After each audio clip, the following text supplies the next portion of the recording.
Hey guys, welcome to Boxing Squared for boxing news and views from around the internet. It's becoming clear that Frank Warren is basking in the reflected glory from Tyson Fury's split decision draw with Deontay Wilder on December 1st. He said a number of bullish statements, a number of controversial statements in an interview he's done with IFL TV, including that Anthony Joshua is now in Tyson Fury's Slipstream. He said that. Also, he's talked about the WBC ordering the fight, ordering the rematch with Wilder. Not my understanding, we'll get to that in a moment.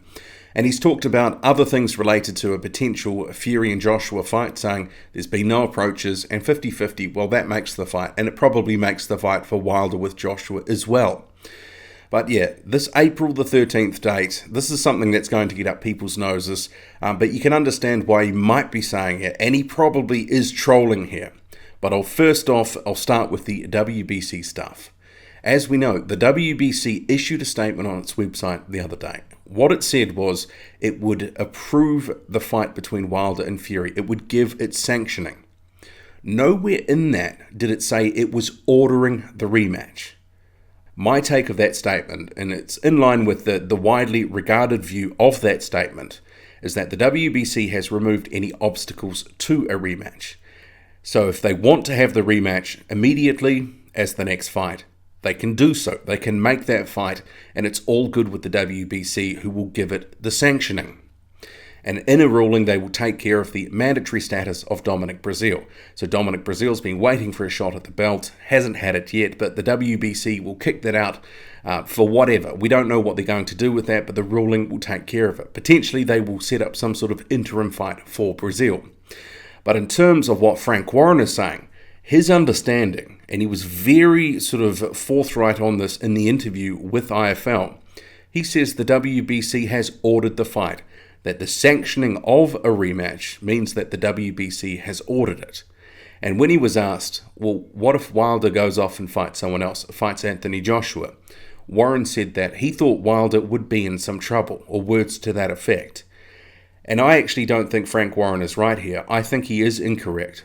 From everything that's been reported and what the WBC has said publicly, there has been no mentioning of ordering the fight. Certainly it's most likely that this rematch will get made. It does appear that that is the logical next fight, the fight Wilder and Fury seem to want the most out of all the fights available. But I don't think there is anything to suggest that it has been ordered. And you can take a look at the WBC website yourself. I have the statement up on screen here. It says they will approve the fight, that they will give it its sanctioning. But yeah, Frank Warren, very interesting comments there. And in terms of April the 13th, so we know that is the next fight date for Anthony Joshua. He'll be fighting TBA. Who knows who that will be? I'll cover that off in another video. There's some interesting comments from Eddie Hearn. I think he's trying to cast around and make it look like there's more opponents in the running than there really are. But in terms of that date, Wembley, 100,000 fans potentially, and Frank Warren is saying, coincidentally, that is also the date that they are looking to hold the Tyson Fury and Deontay Wilder rematch. And this is a shot of him after having said that, because he didn't say anything after that, and it kind of went quiet for a couple of seconds. He was completely deadpan. You have to imagine the guy is trolling here, because if he wants to go head-to-head with Anthony Joshua, 2 pay-per-views on the same day, that all it's going to do is actually impact both events. That, there will be fewer buys for all involved because they're split across the 2 events. It just makes sense. Sure, some people will buy both events. I would. A lot of other people would as well. But there will be some people who will go, okay, I don't want to buy this one because I don't want to spend X amount of dollars on 2 different fights. Because after all, some of these events, you start clocking them up and they do really add up in terms of cost. And boxing fans, there's a lot of pressure on boxing fans these days because all the best fights seem to be either, on pay-per-view or you have to get a subscription service. There's not a lot of free boxing these days. And even free boxing, as you sort of inverted commas there, generally you'd have to pay for a subscription service, a monthly subscription to a Sky or a BT, or depending where you are in the world, to get some, so-called free boxing, which technically you've already paid for, because often you have a subscription and then you might pay for sports channels on top. And then if you add on pay-per-view, certainly everyone is clipping the ticket on the way through. The boxing fan is certainly getting their tits squeezed pretty hard these days. But in terms of the date, April 13th, Frank Warren surely got to be trolling. But really, would it make sense anyway? If it was held in the United States, there's the time difference anyway, so is it going to be so much of a head-to-head difference? It's different if it was in the UK, and there's some talk that the rematch could happen in the UK, but it'll go where it makes the most sense, and the most sense is the most dollars. It's just boxing. It's as simple as that, really. But Warren talked about, given the controversy, the judging, he wanted it to be back in the UK. But ultimately, that choice may be out of his hands, because if it makes a multitude more in the United States, they'll have it there. Maybe the venue will be different. Maybe it'll be in New York. Maybe it'll be in Las Vegas. Maybe elsewhere. But Warren certainly, I kind of thought, well, is he saying all of this? Coincidentally, this is the date we're looking to do the rematch, because Eddie Hearn obviously had scheduled another pay-per-view against one of Warren's pay-per-views for December the 22nd. So Frampton and Warrington, that's happening on the 22nd, and Chisora and White happening on the same night. And as a boxing fan, it's not exactly ideal, because the Frampton-Warrington card, it actually looks like a pretty decent card. There's a bit of meat on the undercard. We're going to have to see with the White and Chisora one with what's on the card there, but there's going to be a lot of interest in both cards, and obviously Warren, he wouldn't like that, it's going to impact the bottom line for him. And he's made a lot of Eddie Hearn scheduling it on the same night, saying, that's not on, or that sort of stuff. But as I understand, he was the one that, back in the day, lobbied for that rule to get taken away, where you couldn't schedule a big show on the same night. So you'd have to wonder, is this just desserts, because he was the one behind taking away that rule. But in terms of, being in the slipstream of Tyson Fury, Anthony Joshua is apparently in the slipstream of Tyson Fury, according to Frank Warren. What do you make of that?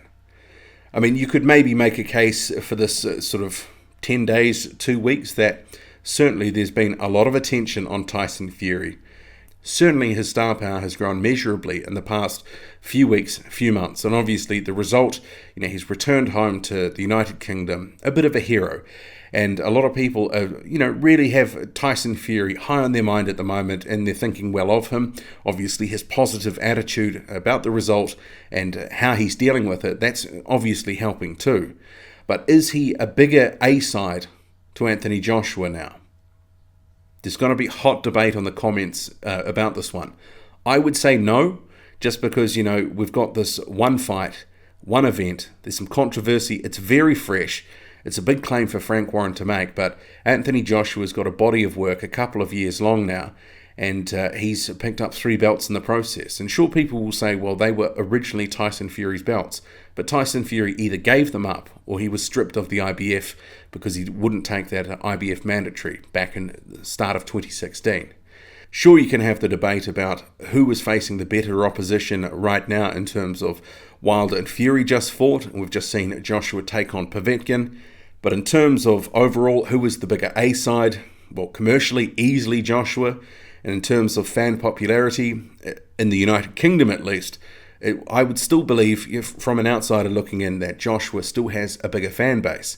But Tyson Fury's casual base and of fans that have sort of come in behind him after this performance, it's certainly grown, and he's got a lot of eyeballs on him, what he's doing, and the support really has grown for him.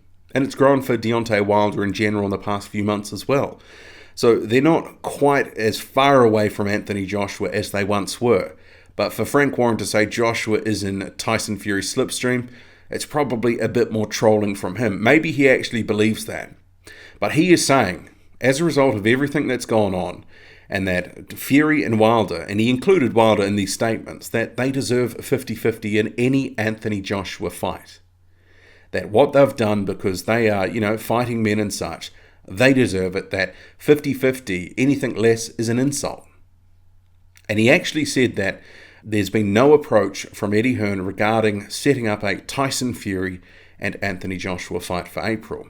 And we have heard from Eddie Hearn some comments and statements that he's made in recent days that Fury is very much in the mix, that that's someone that they will look to make a fight with if a fight can't be made with Deontay Wilder.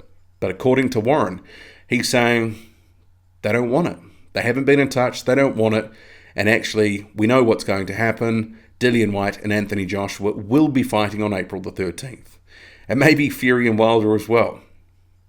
Certainly Warren said a lot of interesting comments, and there seemed to be he was reveling in some of what's been going on of late.